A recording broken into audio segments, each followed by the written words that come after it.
ఈ జగన్మోహన్ రెడ్డి అని చెప్పి కూడా నేను మీకు తెలియజేస్తున్నా.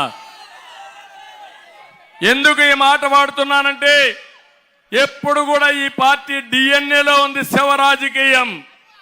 తండ్రి చనిపోతే తండ్రి లేని బిడ్డను వచ్చి సానుభూతి పొందాడు.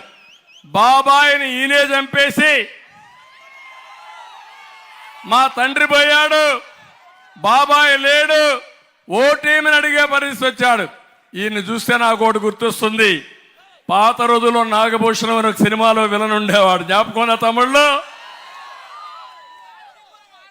వీళ్లే చంపేసి వీళ్లే దండేసి వీళ్లే సానుభూతి కోసం ప్రయత్నం చేసి ఆ కేసు ఎదురు వాళ్ళ పైన పెట్టేసి ఆ రకం వీళ్ళు. అవునా కాదా మీరు? నేను అందుకే నిన్న మొన్న చెప్పాను, వైఎస్ఆర్ కాంగ్రెస్ పార్టీ ఫ్యాన్ ఇది అరిగిపోయింది, తిరిగే పరిస్థితులు లేదు. తిరగని ఫ్యాన్ మనకు కావాలన్నా అని మిమ్మల్ని అడుగుతున్నా. ఫ్యాన్ ని ముక్కలు ముక్కలు చేయాలి, డస్ట్బిన్ లో పారేయాలి. అదే సమయంలో జగన్మోహన్ రెడ్డి గొడ్డలు పెట్టుకొని సింబలుగా, ఎందుకంటే గొడ్డలి పోటు ఎదురు తిరిగితే గొడ్డలి వేటు. అదే కదా ఈ రాష్ట్రంలో. ఎవరైనా ఇబ్బందుల్లో లేని వాడు ఎవరైనా ఉన్నారా అని మిమ్మల్ని అడుగుతున్నా. నాలాంటి వాడి జోలికి 40 ఏళ్ళు ఎవడు రాలా. వచ్చాడు బచ్చా, చూపిస్తా, వదిలిపెట్టను. ఏంటో ఆయన ప్లేస్ చరిత్రలో చూపించే బాధ్యత నాది. ఇది పులివెందల కాదు, నర్సాపూర్. నర్సాపూర్ ఎక్స్ప్రెస్ స్పీడ్ పెంచాలి. రాష్ట్రం అంతా హుషారు కావాలి. పవన్ కళ్యాణ్ గారు, అదే మాదిరిగా తెలుగుదేశం పార్టీ, బీజేపీ 3 కూడా జట్టు కట్టిన తర్వాత ఇంకా తిరుగులేదు ఈ స్పీడ్కి. ఉందా తమ్ముళ్ళు అడుగుతున్నా.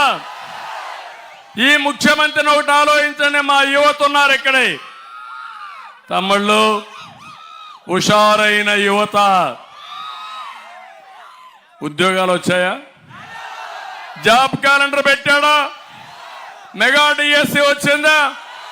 ఎవరికైనా ఒక్కడికైనా ఉద్యోగాలు వచ్చాయా? మరి ఎవ్రీడే మాట్లాడతాడు ఈ ముఖ్యమంత్రి, నేను అది చేశా ఇది చేశా. అందుకే నేను చెప్తున్నా, మళ్ళా జాబు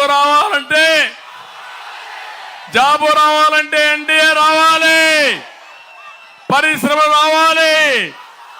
అది తెచ్చే శక్తి మాకు తప్ప ఈ జగన్మోహన్ రెడ్డికి లేదు.